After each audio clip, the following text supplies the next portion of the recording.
nyusuri aplikasi asik tapi kula niki dereng saged Bu. Carane pripun, maksudnya pripun kados niku. Masih bingung nggih? Nggih, dereng mudeng. Jenengan beto HP terus kalih daftar KTP, kalih daftar riwayat sing kemarin itu Nggih, niki kula beto semua wonten KTP, HP, data-data sing wingi diperiksa niku kula beto Bu. Oh iya, coba Bu HP-nya Bu sama identitas KTP-nya. Oh, kita bareng-bareng ya Bu, saya ajari nggih. Kita buka ke Play Store ya Bu. Coba Bu di Play Store. Pertama-tama kita akan mendownload aplikasi Sehat Indonesiaku yang ada di Play Store. Kita klik Play Store.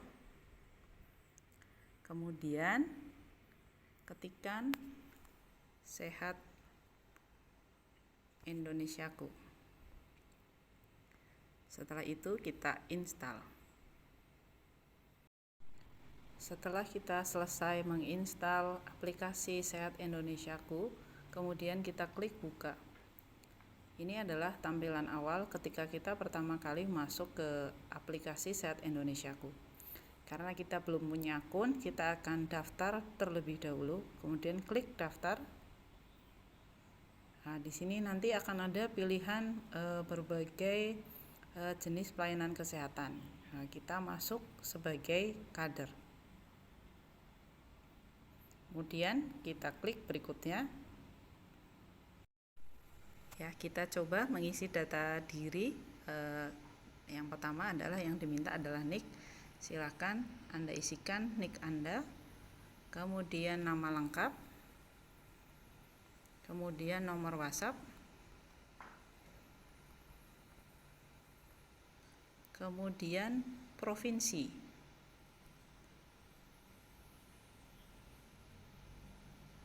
Kalau sudah sesuai, kita klik pilih. Kemudian kabupaten kota. Kita bisa cari di sini juga dengan mengetikkan kabupaten yang kita cari. Kemudian kalau sudah sesuai, kita klik pilih. Kemudian kecamatan. Sama, klik pilih. Nah, kemudian tipe vaskes, kita akan memilih puskesmas. Kita klik puskesmas dan klik pilih. Setelah itu muncul pilihan puskesmas di bawahnya. Kita pilih puskesmas Mojo, kemudian klik pilih. Nanti akan muncul secara otomatis kode puskesmas dan kita klik berikutnya. Setelah kita klik berikutnya, nanti akan muncul verifikasi untuk meminta kode OTP yang akan dikirimkan pada nomor WhatsApp yang telah tadi kita masukkan. Setelah nomor WhatsApp diterima, kita masukkan kode OTP-nya di sini. Setelah kode OTP kita ketikkan, kita klik lanjut. Apabila kode OTP tidak terkirim, Anda bisa mengklik kirim ulang kode. Ini coba kita klik lanjut. Setelah kita masuk ke aplikasi Sehat Indonesiaku, ini adalah tampilan awal. Setelah kita berhasil registrasi, kita akan coba mencatat deteksi dini penyakit tidak menular melalui aplikasi Sehat Indonesiaku. Kita akan klik screening PTM, kemudian akan muncul pilihan tanggal. Ketika kita memilih tanggal yang dimaksud di sini adalah tanggal pemeriksaan kesehatan, bukan tanggal penginputan data deteksi dini. Kita pilih tanggalnya. Kita pilih tanggal 15 Agustus.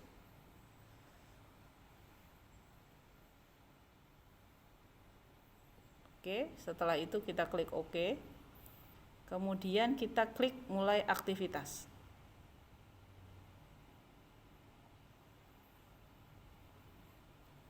Kemudian kita masukkan NIK peserta yang akan kita catat hasilnya.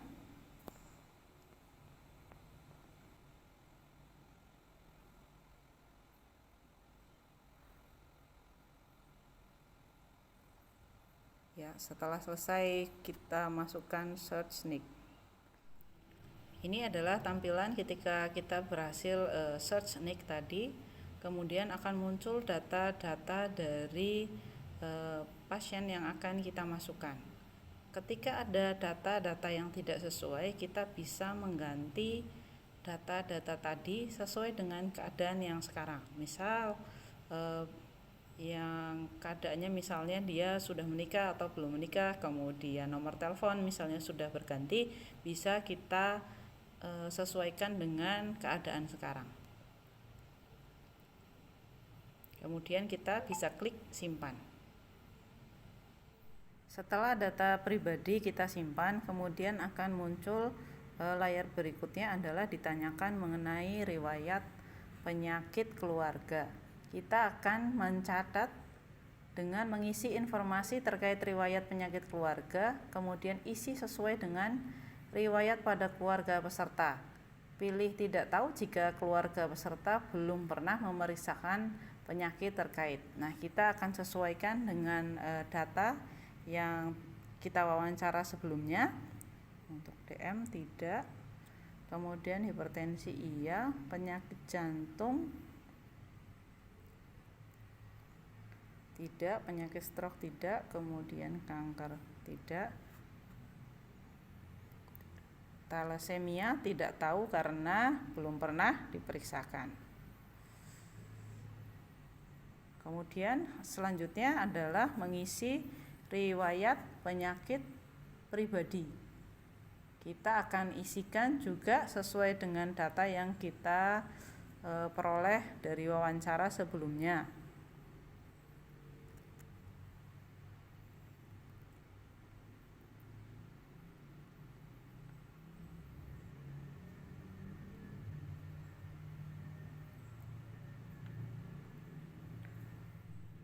Kemudian yang berikutnya adalah riwayat untuk kolesterol tinggi. Apabila ada riwayat kolesterol tinggi, kita bisa klik jawaban ya.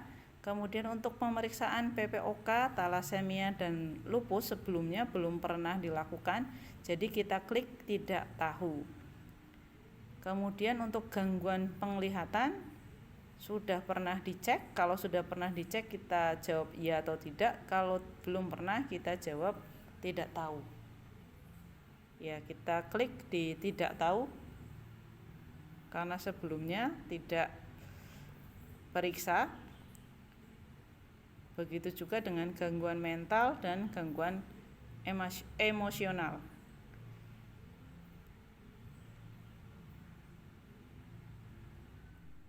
Ya, pertanyaan selanjutnya adalah untuk disabilitas. Karena pasien normal kita klik tidak. Setelah selesai kita jawab semua, kemudian kita klik selanjutnya. Kemudian selanjutnya akan muncul pertanyaan mengenai faktor risiko. Yang pertama ditanyakan adalah intensitas merokok. Jika tidak merokok, kita bisa klik jawaban tidak merokok. Jika lebih dari 20 bungkus, kita bisa klik 20 bungkus. Atau 20 sampai 30, kita pilih saja sesuai dengan yang diminta pada aplikasi. Ya, kita klik di sini. Kemudian yang diminta selanjutnya, apakah peserta pernah merasa napas pendek ketika berjalan lebih cepat pada jalan yang datar atau jalan yang sedikit menanjak? Kita jawab tidak. Nah, ini ditanyakan pada peserta yang merokok dan telah berumur di atas 40 tahun. Kemudian ini juga ditanyakan pada peserta yang merokok dan telah berumur di atas 40 tahun, apakah peserta pernah dilakukan pemeriksaan spirometri atau peak flow meter, meniup ke dalam suatu alat untuk mengetahui fungsi paru? Kita jawab tidak. Kemudian selanjutnya masih untuk perokok juga ditanyakan apakah peserta mempunyai dahak yang berasal dari paru. Kita jawab tidak. Kemudian Peserta biasanya batuk pada saat penderita sedang tidak menderita selesma atau flu. Ini masih sama untuk pertanyaan khusus peserta merokok yang telah berumur di atas 40 tahun. Nah, ini jawabannya iya. Kemudian ditanyakan peserta menambahkan gula pada makanan minuman. Nah, ini kita jawab sesuai dengan hasil wawancara. Ya. Kemudian konsumsi garam. Kemudian konsumsi lemak.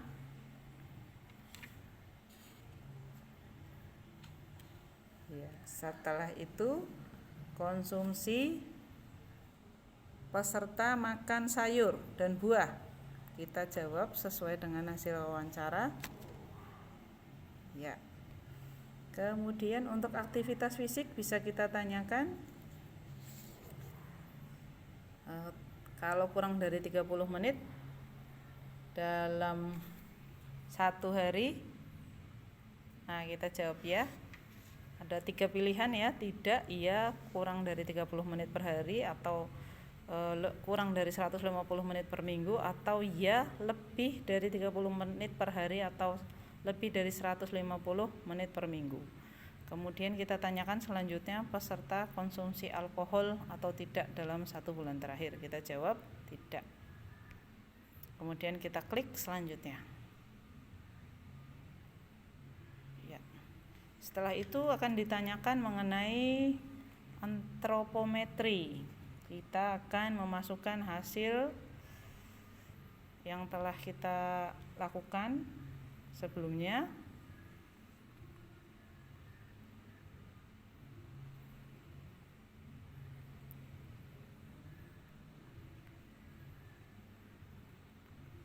Ya, kemudian kita klik selanjutnya. Kemudian yang diminta selanjutnya adalah untuk pemeriksaan mata.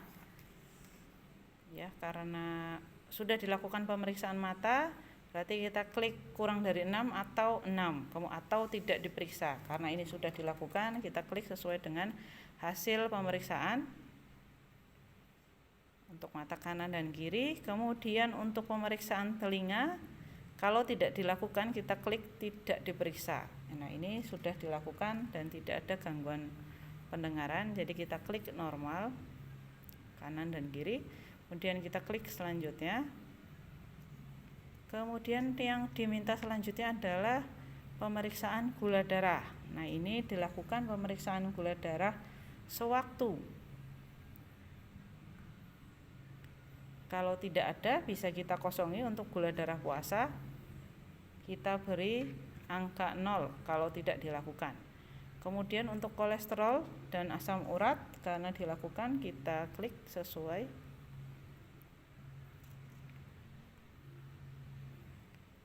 Kemudian kita klik.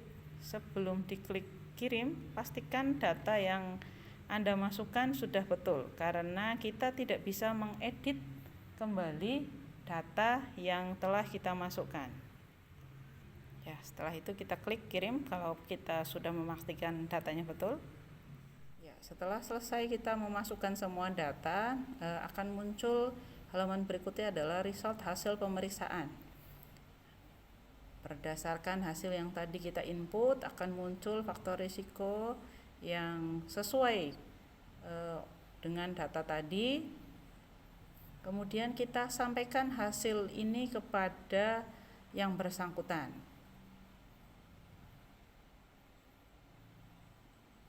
Kemudian di bagian bawah, apabila membutuhkan rujukan, kita klik rujukan ke puskesmas atau Fasiankes. Kita klik bagian ini, kemudian kita klik simpan.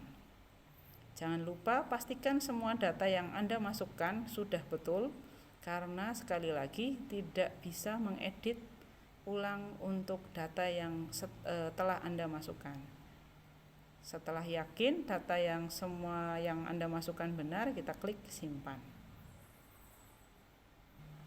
Setelah klik simpan, akan muncul layar seperti ini, dan kita bisa memasukkan screening baru untuk pasien berikutnya. Selamat mencoba. Sudah bisa kan ya Bu? Nggih, insyaallah Bu. Oh iya, nanti bisa dipraktekkan di lapangan ya Bu. Nanti bisa pada yang lain bisa diajari. Nggih. Matur nuwun Bu Bidan. Oke, sami-sami. Ya, assalamualaikum. Waalaikumsalam.